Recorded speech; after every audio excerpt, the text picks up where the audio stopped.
Rádio. Novelo.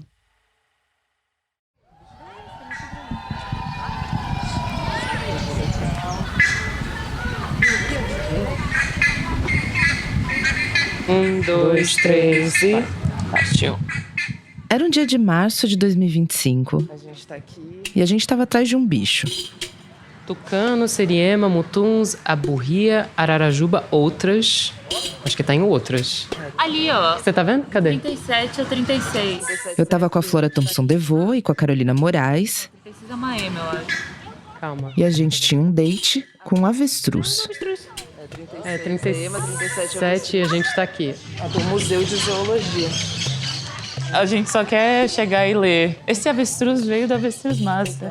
Avestruz Master. Uma empresa que no espaço de 5 anos virou o maior criatório de avestruzes das Américas.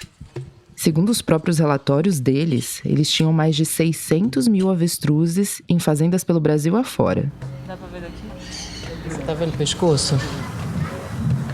Não. Só um pescoço. Meio branco, assim. Gente. Tem um montículo, Ah, sim. tem uma carinha simpática. Tem. A gente nunca tinha visto um avestruz de carne e osso antes. Por isso que a gente foi parar no Zoológico de Goiânia. Pra olhar o bicho no olho e, de repente, se apaixonar. Que nem tanta gente por ali no começo dos anos 2000. Quando Goiânia virou o epicentro de uma febre do avestruz que tomou boa parte do país. Mas agora, em 2025, a gente só conseguiu encontrar um exemplar dessa grande ave africana no cercadinho do zoológico. A gente estava ali, espiando pela grade, quando o avestruz se levantou e uma coisa começou a acontecer. Gente, ele tá cagando. Tá cagando? Eu falei, gente, esse é o bengolinho? Atrás. Nossa. Pra quem nunca viu um avestruz macho fazer as necessidades, eu posso te falar que é uma operação surpreendente. Guardou.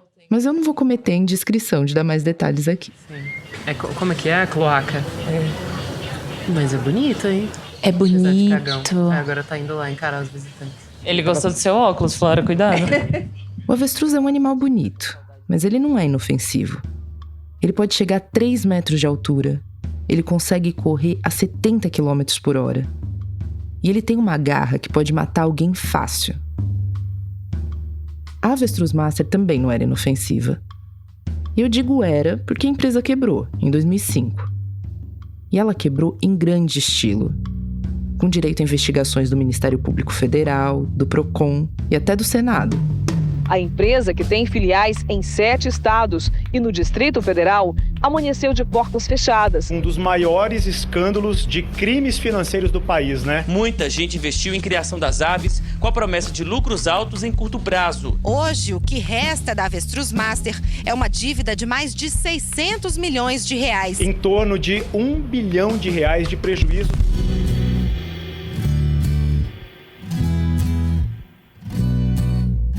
A Avestruz Master não era uma empresa de capital aberto. Mas ela tinha dezenas de milhares de investidores que quase enlouqueceram quando ela fechou, da noite pro dia. Muita gente se empolgou com os retornos altos da empresa e, de repente, viu o dinheiro desaparecer. Teve gente que perdeu milhões e gente que apostou o pouco que tinha. Essa é uma história de sonhos e de sofrimento. É uma história do miolo do Brasil, mas também é uma história sobre a vontade universal de enriquecer rápido, ou só de ter uma vida um pouco menos apertada.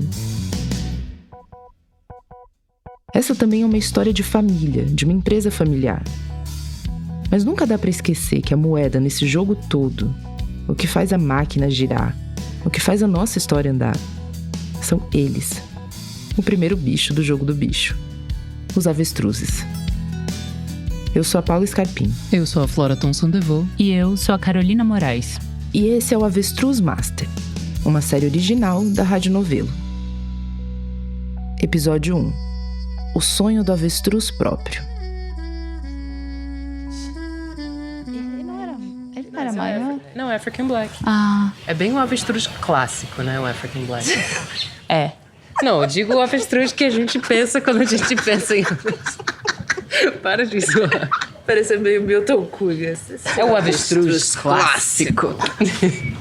Verdadeiro avestruz. Domesticado, manso, luxuoso.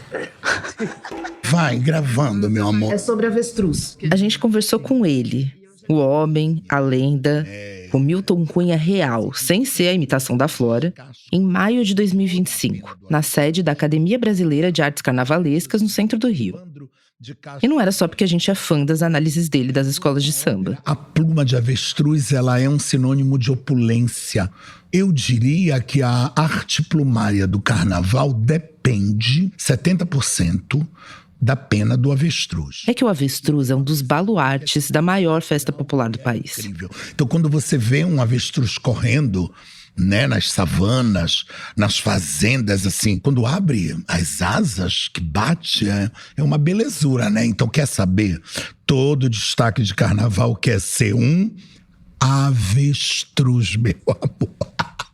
O Milton contou pra gente que o carnaval das antigas usava penas de aves silvestres, o que, por motivos óbvios, começou a ser um perigo ambiental enorme. O carnaval, ele virou para penas autorizadas pelo IBAMA. No caso, penas de aves de fazenda, de criação.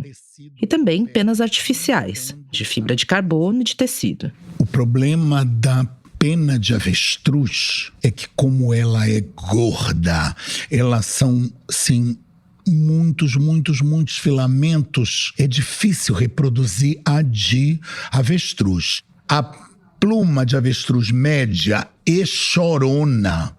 A chorona é aquela gorda, cara, aquela que dobra e chora. Aí essa é para dar volumes, geralmente volumes assim, flutuantes, em saia de porta-bandeira.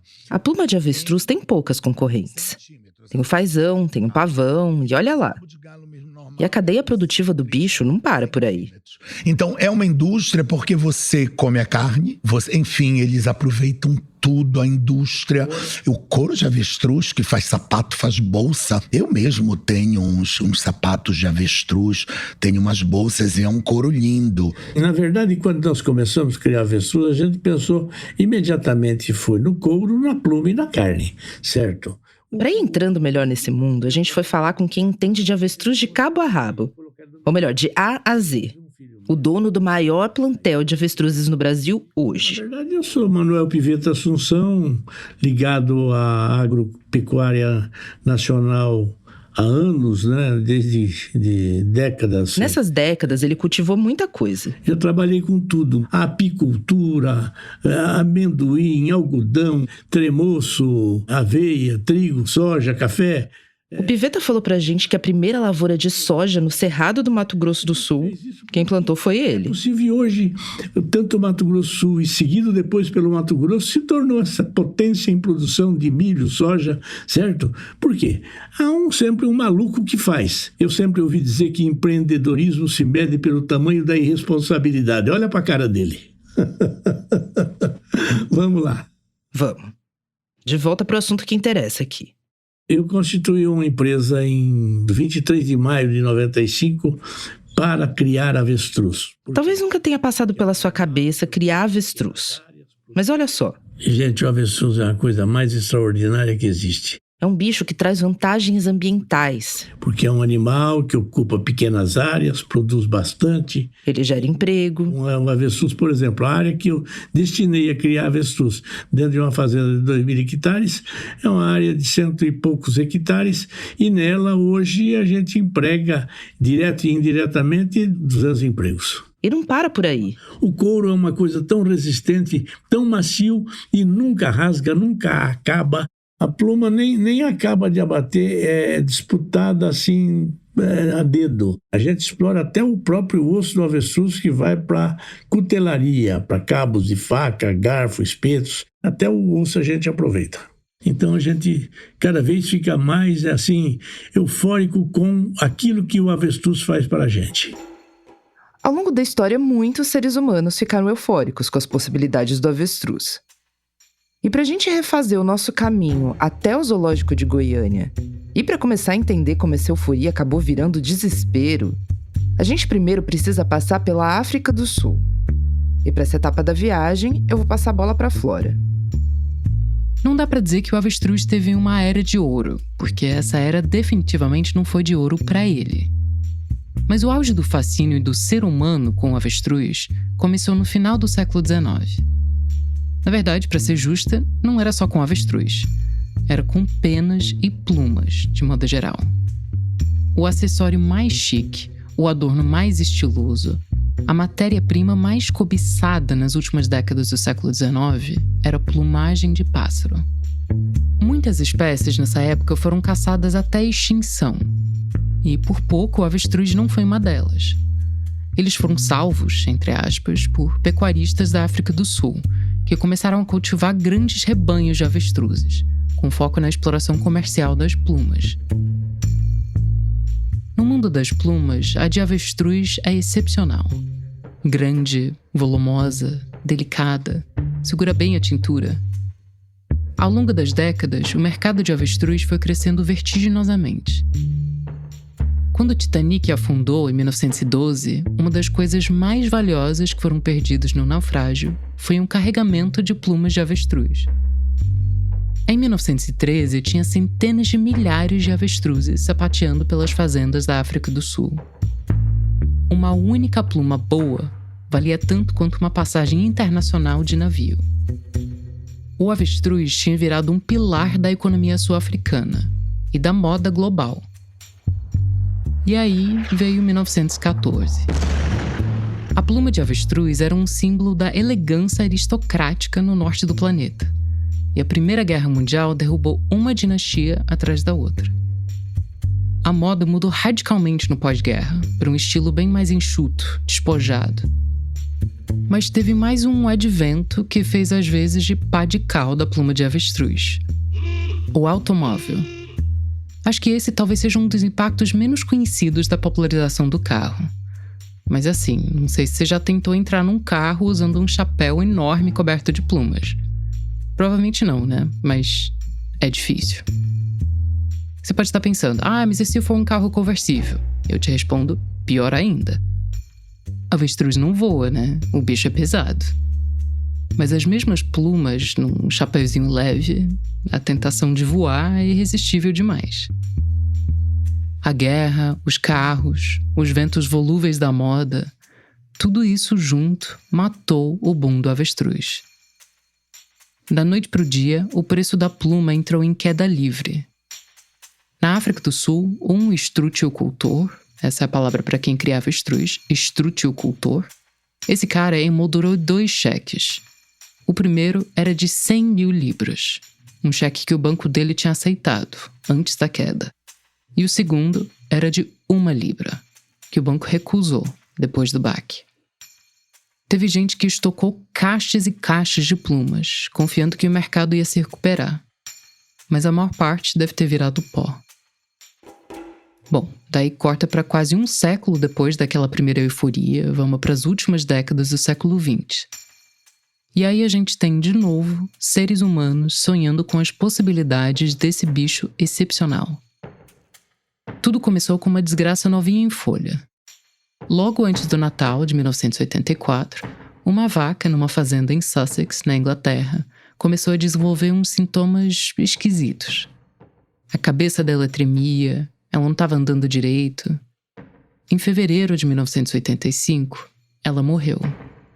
E em 1986, a doença que matou ela foi identificada pela ciência pela primeira vez: a encefalopatia espongiforme bovina, que ia ficar mais conhecido como doença da vaca louca.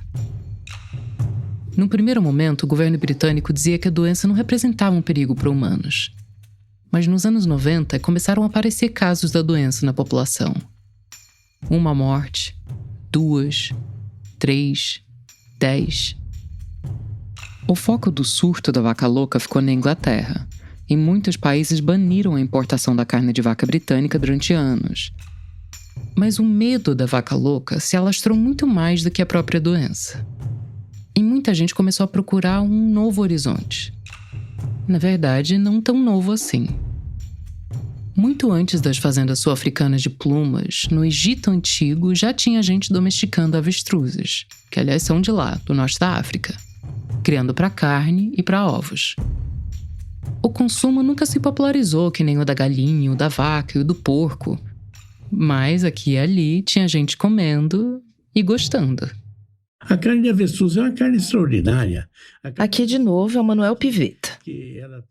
A gente não teve a oportunidade de experimentar a extraordinária carne de avestruz. Mas ela é uma carne vermelha, muito parecida com o filé mignon. Ou pelo menos foi essa a analogia que muita gente começou a fazer na época da vaca louca. Além disso, tem o detalhe de que, apesar de vermelha, a carne de avestruz é uma carne magra. Ela tem só uma fração do colesterol do frango, da carne de vaca e da carne de porco. Então, a gente foi buscar uma carne de saudabilidade, uma coisa moderna, uma comida moderna para transformar ela a preço possível de chegar à mesa do consumidor. Na verdade, quem foi buscar, quem trouxe, aliás, para a mesa do consumidor brasileiro, foi uma pioneira. Laura Lucchini. Foi através dela que a gente deu início nessa criação de avestruz. Muito bem, então meu nome é Laura Lucchini, eu sou médica e sou epidemiologista e trabalho em desenvolvimento de medicamentos. A Laura foi para a Itália no começo dos anos 90 para fazer o doutorado dela. E ela não é, assim, uma pessoa óbvia quando você tenta imaginar alguém que decide inaugurar um ramo da pecuária no país. Não, assim, porque eu sou um bichinho de laboratório, eu gosto muito da minha área de desenvolvimento. Então, eu sempre, para mim, era um projeto. O projeto começou assim. Meu ex-marido, o marido na época, queria iniciar um novo negócio, queria ser empreendedor. E nessa época a gente começou a ver muita informação sobre a criação de avestruz. Era bem a época da vaca louca, e a Itália tinha entrado de cabeça na ideia de que a carne de avestruz podia ser uma substituta à altura da carne bovina.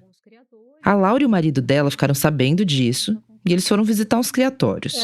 Eles falavam que era a carne do futuro, porque era uma produção de uma carne mais saudável, né, com menos teor de gordura, e também tinha esse aspecto de poder utilizar um aproveitamento total do animal, né? Parecia um produto completo. Conversamos e chegamos à conclusão que podia ser um bom negócio iniciar a criação de avestruzes no Brasil. Então foi assim. A família da Laura tinha um sítio em Bragança Paulista e eles pensaram em aproveitar o terreno para fazer esse experimento em terras brasileiras.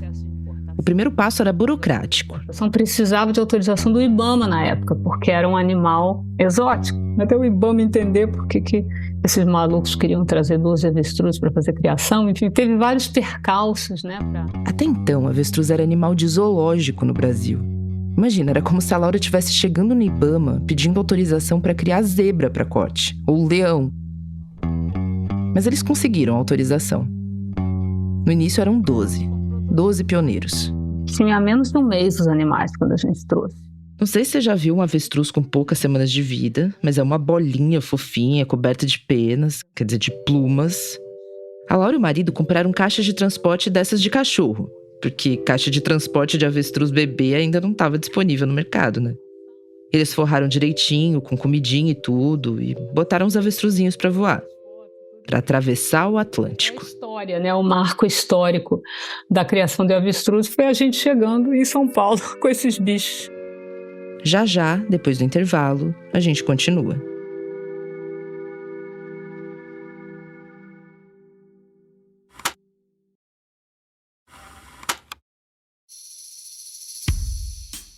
Ao longo dos anos seguintes, aqueles 12 avestruzes pioneiros que a Laura Lucchini trouxe para o Brasil foram se multiplicando.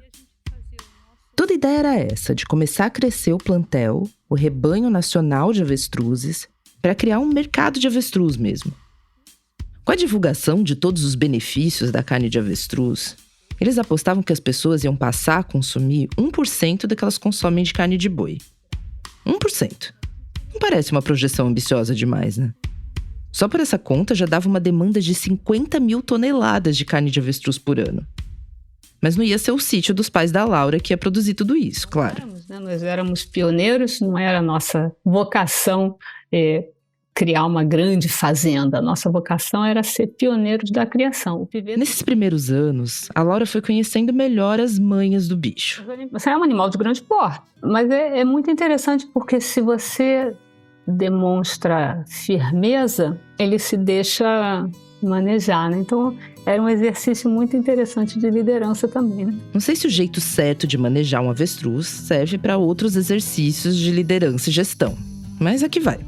A maneira ideal para a gente fazer o manejo em termos de movimentar animais, né, entre os vários recintos, era botar um saquinho na cabeça dele, que aí ele não enxerga mais, e aí ele fica mais assim abobado, aí ele aceita, então a gente ia empurrando e tudo. Então fica a dica para a próxima reunião complicada que você tiver. Sendo um animal exótico, aí ficava tudo muito complicado, né? E a gente não estava criando avestruz para si. A ideia era criar avestruz para consumo. E para consumo tinha que ter volume. Pro avestruz alçar voo no Brasil, alçar voo não, pro avestruz dar pé, tinha que fazer toda a cadeia produtiva.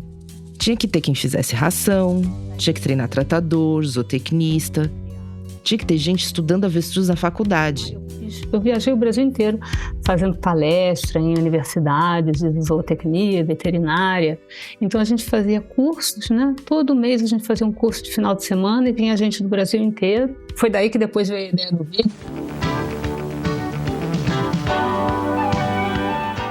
Antes de qualquer coisa, eu preciso confessar um negócio.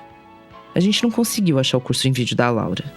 O avestruz não é um fóssil vivo, mas provavelmente trata-se de um descendente direto dos dinossauros. Mas a gente achou esse, da Agrodata Vídeo, de 1996. Como criar avestruz.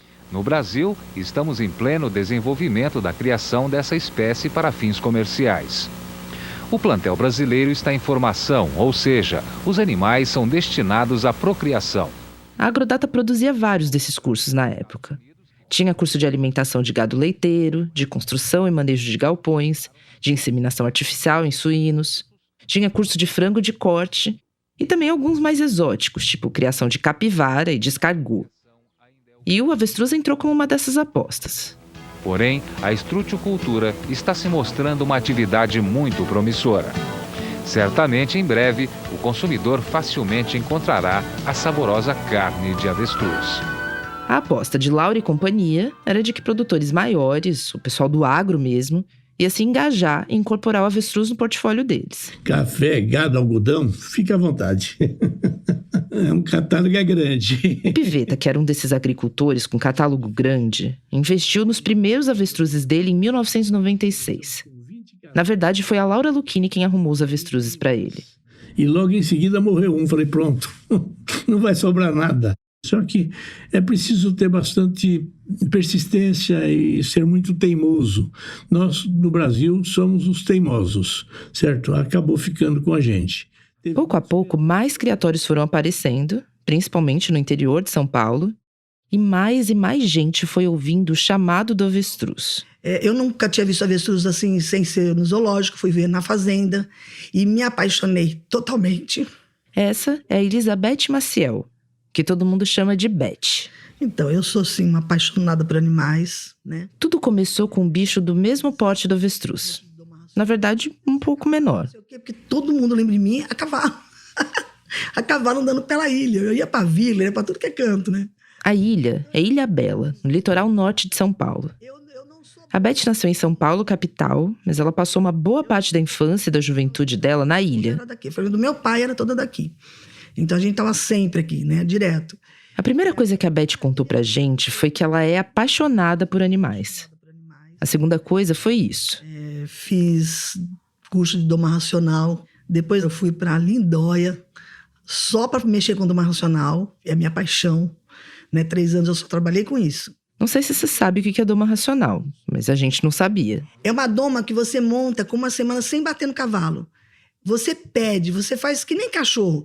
O cachorro, quando você pega a coleira, ele fica feliz porque ele vai passear. E o cavalo na doma racional, quando ele vê a sela ou o cabresto, ele fica feliz porque ele vai passear. Ele não vai apanhar. Pronto, mais uma lição de manejo e gestão para o portfólio.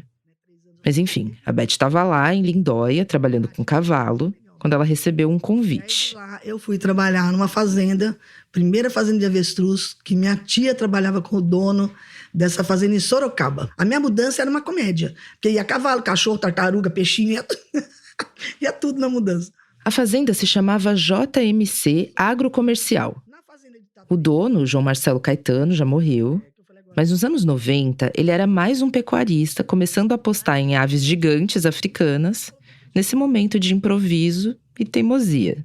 Em Sorocaba, quando eu fui, eu nunca tinha mexido com avestruz, e o João Marcelo falou, Beth, eu vou te pagar os cursos que você precisar para você entender do avestruz, né? E já tinha um incubatório, tinha tudo muito legal, tinha bem montadinho lá. Mas os animais estavam nascendo, os bebês estavam nascendo muito inchados, né? Muito inchados. E eu falei, gente, tá estranho isso. Mas eu não sei, meu pai falava, a Beth tem alguma coisa direto com o chefe lá em cima. E eu vinha na minha cabeça algumas coisas que eu falei, gente, acho que se eu fizer isso vai dar certo. E eu falei pro Marcelo, Marcelo, será que se eu fizer tal coisa, diminuir um pouco a temperatura? Ele falou, Beth, faz o que você quiser. Eu falei, mas e se morrer o bichinho? Ele falou, eu sei que você não vai matar porque você quer. Eu tô te dando carta branca. Essa carta branca que ele deu foi o que me desenvolveu, porque eu fazia as coisas sem medo. Ali em Sorocaba, a Beth foi testando e acertando. E nós começamos a desenvolver várias técnicas, tanto na parte de incubação, quanto nos nascimentos. Melhorou muito, né? Porque diminuía a temperatura, diminui muito a umidade. A umidade na época era em torno de 60%, e o ideal é 18%, 19%. E na época ninguém sabia muito a respeito disso. Então nós fomos diminuindo gradativamente a umidade, e a gente foi vendo que eles estavam nascendo menos inchados, né? Não precisava de tanta ajuda para nascer. E aí foi desenvolvendo direitinho. O rebanho do João Marcelo foi crescendo, e com ele, a dedicação da Beth. Ela foi ficando fissurada nesse bicho de 100 quilos que exige ao mesmo tempo força bruta e delicadeza. Um macho na reprodução, ele estoura uma coluna de concreto se bobear. Então a gente tem todo um cuidado, né, para coletar o ovo, para lidar com eles numa época de postura. Postura, no caso de pôr ovos. Nada a ver com etiqueta. Fora da postura, eles são bem tranquilos. E tem como segurar, né? Tem uma contenção certa. Mas ele é apaixonante. Aqueles cílios, cara, é muito grande, é muito lindo. Uma curiosidade aqui. O avestruz tem os maiores olhos de qualquer animal terrestre. O olho dele é do tamanho de uma bola de bilhar. Quando eu me dedico, eu extrapolo. Na JMC uma vez, um ultraleve deu um rasante na fazenda. E os animais se espalharam. Se eu pegasse aquele cara que eu já tinha esmagado ele. Os animais bateram em cerca, quebraram perna. Foi um caos total. E teve uma avestruz, até ela chamava Margarida, deu o nome dela Margarida depois. Ela deu uma distensão no tendão da patinha. Patinha, enorme, né? E a Margarida deu essa distensão. E uma junta médica de veterinários mandaram a conclusão de que não tinham o que fazer com ela. Eles aconselhavam a sacrificar a avestruz. Chegou o laudo lá, eu já olhei aquilo, não gostei. Falei pro Marcelo, você se incomoda de eu tentar fazer alguma coisa? Ele falou, não, tá perdida, faz o que você quiser. O que eu fiz? Peguei uma rede dele, fiz 2 buracos na rede, vesti nela para ela ficar no alto, sem apoiar totalmente o pé no chão. Mandei fazer uma bota de ferro, ninguém tinha imaginado isso, que nem fosse essas botas de mulher que vai até em cima, essas gregas, sabe? Foram 5 ou 6 meses de terapia nela, fazendo ela andar. Ou seja, em menos de 8 meses, a Margarida estava totalmente curada e apta a botar. Uma das melhores fêmeas de postura nossa era ela. Ficou show de bola. Pelas contas da Beth, ela ficou uns 3 anos trabalhando na fazenda do João Marcelo. Então eu melhorei a parte técnica, do manejo, porque o avestruz você não pode pôr a mão no ovo, você tem que pegar com uma sacola limpa, tem que ser tudo muito controlado, não pode balançar, tem tudo isso. E comecei a dar uma assessoria para quem estava desistindo da criação. A Beth também começou a estimular criadores novos. E ela teve um interlocutor especial nessa aventura. Bom, eu com meu pai, a gente se entendia de se olhar. A gente era doente um pelo outro, né? Então, quando eu comecei a mexer com avestruz, eu falei, pai, isso eu tenho que ver que legal, então, não sei o quê. E tudo, ele me apoiava pra caramba, muito. Né? Então, Beteca, eu vou lá ver e tal. Quando ele viu, ele se apaixonou e comprou avestruzes também ali com o João Marcelo. Então, ele começou a criação e começou a ver o que era, né? Mas meu pai tinha uma cabeça de negócio muito avante do que o pessoal todo. O pai da Beth se chamava Gerson Maciel. E ele começou, acho que, a trabalhar na parte de vendas muito novinho. Sabe, menino, assim, novo, já foi trabalhar. Era dele.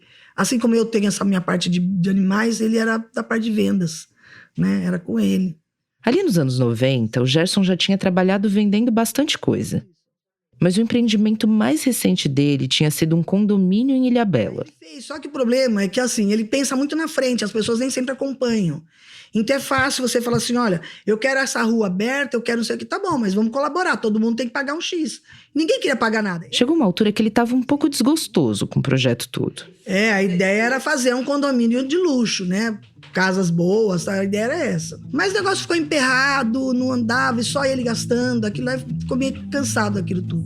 E mais ou menos nessa época, o Gerson foi para Goiânia para visitar outro filho dele, o Gerson Júnior. O Júnior estava trabalhando na TAM, a companhia aérea, que hoje é Latam. E aí meu pai ligou e falou, Beth, o Júnior separou e tal. E eu já estava dando uma estudada qual o lugar legal para fazer a criação de avestruz, né?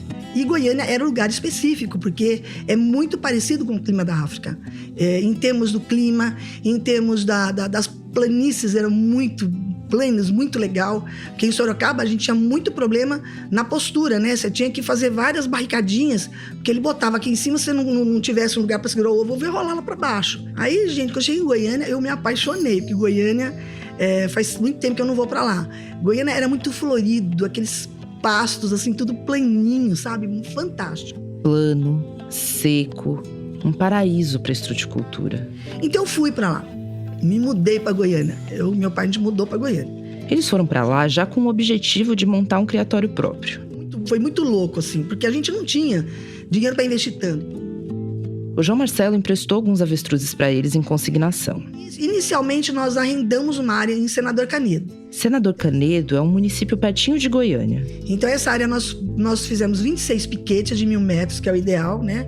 E ali nós colocamos os animais da JMC e os que nós tínhamos. E começamos a fazer a hotelaria. Hotelaria, nesse caso, não é um Airbnb com vista para um campo de avestruz. E aí, eu falei pro meu pai, pai, sabe o que eu acho? Se eu fosse criadora, eu não quero que alguém ligue e fale, pô, teu animal morreu porque quebrou a perna, porque um avião caiu em cima. Eu tô perdendo.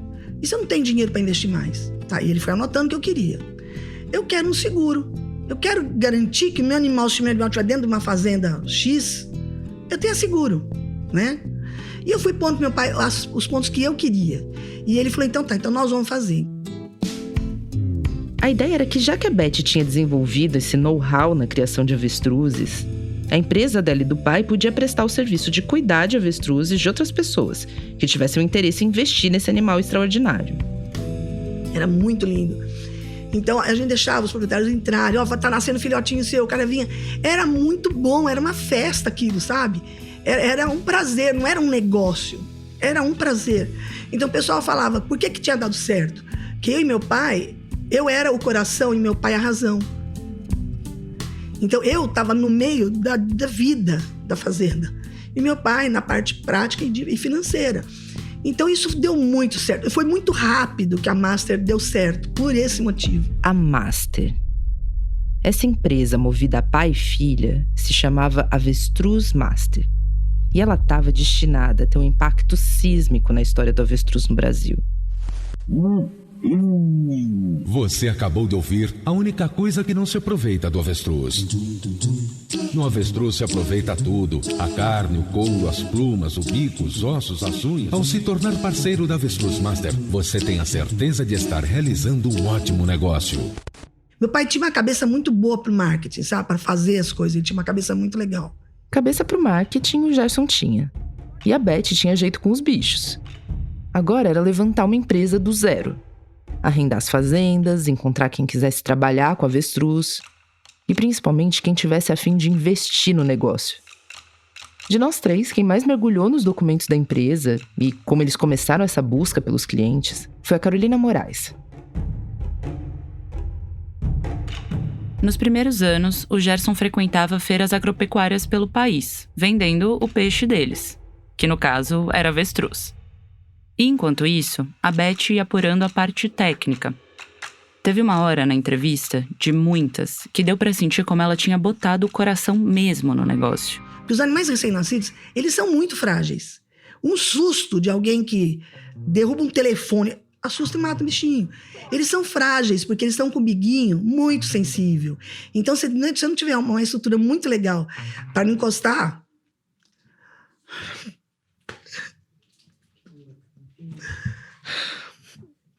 Se não tiver uma estrutura boa, de limpeza mesmo, sabe? Eles morrem, né? Com vários problemas de infecção e tal.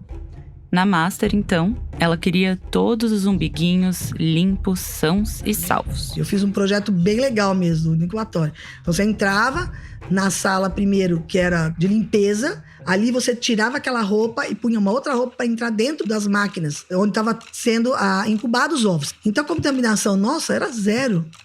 Era zero, né? Era muito legal. E fora aqueles olhinhos, ai meu Deus, tão bonitinho. Aqueles cílios, eles são tão lindos.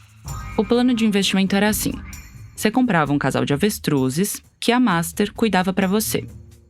Nesse investimento já estava incluso o serviço de hotelaria. E aí no final de um determinado período, 3 meses, 6 meses ou mais, você que escolhia, o seu avestruz teria crescido e valorizado, chegando mais perto do ponto em que ele poderia produzir plumas, couro, carne, óleo, enfim. Daí, no final do contrato, você podia ou pegar seu avestruz ou reinvestir o dinheiro, comprando mais casais. As aves cresciam tão rápido e os produtos finais eram tão valiosos que os rendimentos chegavam aos 10% ao mês. Talvez você esteja pensando, nossa, eu jamais botaria meu dinheiro numa coisa dessas. Mas pensa que na virada do milênio, não fazia tanto tempo que a economia brasileira tinha se estabilizado. Tinham sido décadas de inflação galopante, de entra moeda, sai moeda. Então por que não investir numa coisa sólida? Num bicho, num negócio de verdade, que você consegue ver, consegue encostar a mão. Que, em último caso, você consegue até comer. Sonhar. Transformar este sonho em realidade. Esta é a maior vocação do brasileiro, a capacidade de empreender. A Avestruz Master é assim, uma empresa que faz acontecer. São 10 filiais. E por um acaso eu estava almoçando um dia em casa até, e vi aquele rodapé do jornal Anhanguera. Eles faziam anúncio, né, da Avestruz Master. Aí eu pensei, falei, uai, parece que o Avestruz Master é do pai do Gerson Júnior, né? Aí peguei e liguei para ele. Esse é o Sebastião. A gente conversou com ele em Bela Vista de Goiás, onde ele foi morar por causa da Master. Meu nome é Sebastião Avelino Rosa. O Sebastião tinha conhecido o Gerson Júnior, irmão da Beth, nos anos 90, quando ele ainda trabalhava na TAM. Eu trabalhava em agência de viagem, ele era promotor, ainda fizemos amizade. Alguns anos depois, o Sebastião estava procurando emprego. E foi aí que ele viu o anúncio da Master. Quando o Sebastião ligou, o Júnior pediu para ele passar no escritório da Master no dia seguinte. Quando eu cheguei lá, ele apresentou e falou, não, o Júnior já me falou de você já. Você pode ir lá na fazenda agora comigo? Eu falei, pode, posso. Entramos no carro dele, chegamos na fazenda. O Gerson mostrou a fazenda para o Sebastião, apresentou alguns funcionários. E o Sebastião nunca tinha visto um avestruz antes, só na TV. Aí, né, ele falou, o Sebastião, a partir de amanhã, já vem para cá, já vai tomar conta aqui, tudo direitinho. Aí eu falei, não, tudo bem. E foi assim a contratação do gerente geral das fazendas da Master. No primeiro dia que eu comecei a trabalhar, ele já chegou em mim, falou, você tem um recibo aí? Eu conto essa história que eu acho engraçada até. Aí eu falei, não, recibo não tem não, né? Aí ele falou, tem um caderno aí, alguma coisa? Eu falei, tem. Aí ele foi lá na mala, pegou um pacote de dinheiro desse jeito. Aí ele falou pra mim, você paga o menino lá do piquete e faz um recibo no caderno mesmo, eu mandei ele assinar, né? Eu falei, quanto que é ele? R$11 mil. Eu falei, assim, sem mais nem menos, né? Digamos que essa informalidade foi um pouco a regra do negócio. Aí já paguei ele e já comecei a trabalhar nesse dia. Aí foi só crescendo cada vez mais. Tinha o quê? Parece que 11 funcionários. Chegou a ter mais de 250. Você agora acabou de ouvir mais um parceiro da Avestruz Master, conferindo seus rendimentos. Avestruz Master, crescendo com você. Eu tenho 63 anos. Eu nunca conheci uma pessoa tão inteligente como o seu Gerson. Por quê? Porque ele era uma pessoa que parece que ele sentava na sua frente, 3 minutos, ele já sabia como conversar com você, sabia quais palavras que ele tinha de usar para te conquistar, para te vender qualquer coisa. Ele vendia qualquer coisa para qualquer pessoa. Ele era incrível. Até 1800 era usado somente, o valor dela era as plumas. Né? Sim, hoje em dia se aproveita tudo. Esse é o Gerson Maciel no Jô Soares. Sim, o sucesso foi tanto que ele foi parar no programa do Jô. O Gerson já morreu e a gente encontrou poucas entrevistas dele. Mas nessa dá pra sentir um pouco da vibe dele de vendedor. Ele faz o pitch do produto. O frango e o peru tem ômega 3, oficialmente, isso aí é a medicina. Filé mignon com baixo colesterol, aquilo que você já sabe. É o segundo couro mais caro do mundo. E aí tem uma hora que ele conta uma piadinha pro Jô sobre um casal, um marido e mulher, que foram lá pra ver os avestruzes dele. O animal que tem o falo menor de 20 centímetros, ele é descartado e vai para o abate. Aí ela olhou pro marido e falou assim: tá vendo, meu amor, você aqui já tinha ido para o abate. E além desse pitch, o Gerson faz uma coisa no programa que eu lembro que quando a gente ouviu falar, a gente achou que era meio lenda urbana. Vamos ver os avestruzes, por favor? Mas não. Tá lá no vídeo. Eles têm que entrar de capuz, né? Ele é bem comportado quando está assim com o capuz. O Gerson Maciel levou 2 avestruzes, devidamente encapuzados, né? Mas levou, pra passear no programa do Jô. Olha a pata, que é uma pata realmente de dinossauro. As plumas dela. As risadinhas da plateia nessa hora são meio de nervoso. Porque o tamanho do avestruz, ali naquele palquinho do programa, é totalmente desproporcional. E o Jô ainda fica brincando que vai tirar o capuz do bicho pra ver ele disparar correndo. Assistindo o vídeo, a gente ficou com a respiração presa. Mas não teve maiores intercorrências. Um rapaz educado, não fez nem um cocô aqui, nada. Uma pena, né? Eu bem queria ver a reação do Jô vendo um avestruz fazendo as necessidades ali. Mas apesar de ter ficado impressionado, parece que o Jô não se empolgou a ponto de se render ao sonho do avestruz próprio. Talvez ele tenha pensado em comprar uma carteira de couro ou experimentar um bifinho de avestruz, mas nada além disso. Gerson Maciel, obrigado. Daqui a pouco a gente volta.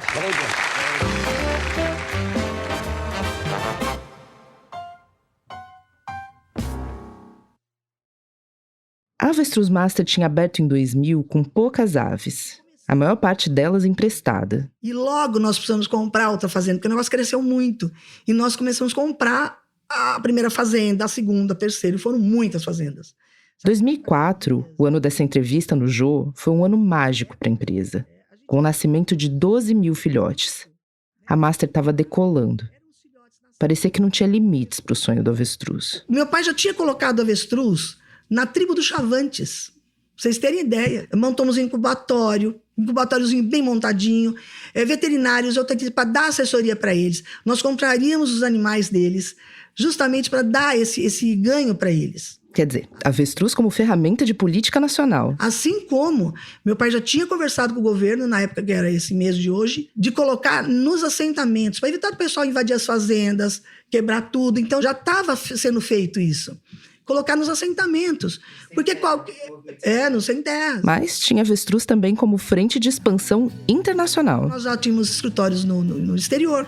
Né? Nós tínhamos em Portugal já ia ter escritório, a Alemanha já estava abrindo escritório, várias partes, né? Estava já fazendo tudo isso. Namíbia, meu pai teve com o rei da Namíbia para fazer um criatório, começar o criatório com 1000 casais. A gente já sabe que esse sonho não durou para sempre. E desde o começo, já tinha quem suspeitasse da integridade desse império da estruticultura. O que chamou a atenção? Nenhum investimento no Brasil oferecia isso aí. O negócio crescia num tamanho que ninguém conseguia controlar, porque era assim, chegava caminhão de avestruz todo dia. E a partir da segunda matéria, as coisas pioraram muito. Aí a coisa já entrou assim num clima de guerra, né? Vira e mexe, o pessoal quer achar literalmente pelo em ovo, né? O pessoal quer sempre achar alguma coisa errada. Quando você começa a aparecer demais, as pessoas querem te derrubar. Isso no próximo episódio de Avestruz Master. Todos quando nascem, sonham um dia vencer, ter a segurança do melhor oferecer.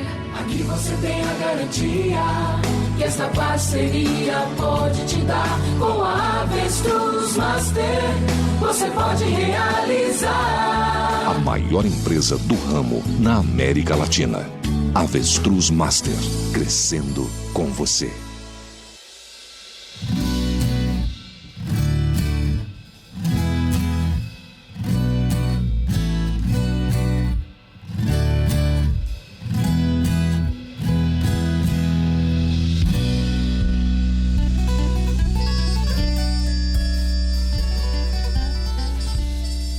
Avestruz Master é uma série original da Rádio Novelo.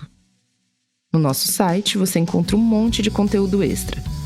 Fotos de bastidores, material de pesquisa, e uma lista de referências para quem quiser se aprofundar no fascinante universo dos avestruzes. E para ter acesso a ainda mais conteúdos dos originais da Rádio Novelo, fica aqui o convite para fazer parte do Clube da Novelo. Aqui na descrição do episódio tem um link para saber mais. Aqui na série Avestruz Master, a pesquisa e a reportagem são da Carolina Moraes, da Flora Thompson Devô e minhas. E eu, lembrando, sou a Paula Scarpim. O desenvolvimento do roteiro é da Valentina Castelo Branco, com texto da Flora e tratamento meu. A produção executiva é da Marcela Casaca e a estratégia de produto é da Bia Ribeiro. A produção foi da Carolina Moraes, com assistência da Tainá Nogueira e da Ashley Calvo. A montagem é da Mariana Leão, eu fiz o desenho de som e a mixagem é da Júlia Matos. A presidência da Rádio Novelo é da Branca Viana. A edição executiva é da Natália Silva. A gerência de produto é da Juliana Jäger e a de parcerias é da Luísa Sade. A identidade visual da série Avestruz Master foi feita pelo selo gráfico, com a Natasha Gompers e a Júlia Rezende, e a coordenação do Gustavo Nascimento. A Lari Constantino fez vídeos com motion design para as nossas redes. A nossa estagiária é a Isabel de Santana. A produção musical é da Estela Nesrini e do Amon Medrado, em colaboração com os músicos Jordi Amorim nas cordas e Gudino Miranda na bateria. A gente usa também música adicional da Blue Dot. O apoio de pesquisa em Goiânia foi da Eduarda Veríssimo e do Gustavo Marques. A checagem é da Ethel Rudnitsky. E a revisão das transcrições dos episódios é feita pela Flora Vieira. Esse episódio usou áudios da Rede Globo e propagandas originais da Avestruz Master. Obrigada e até o próximo episódio.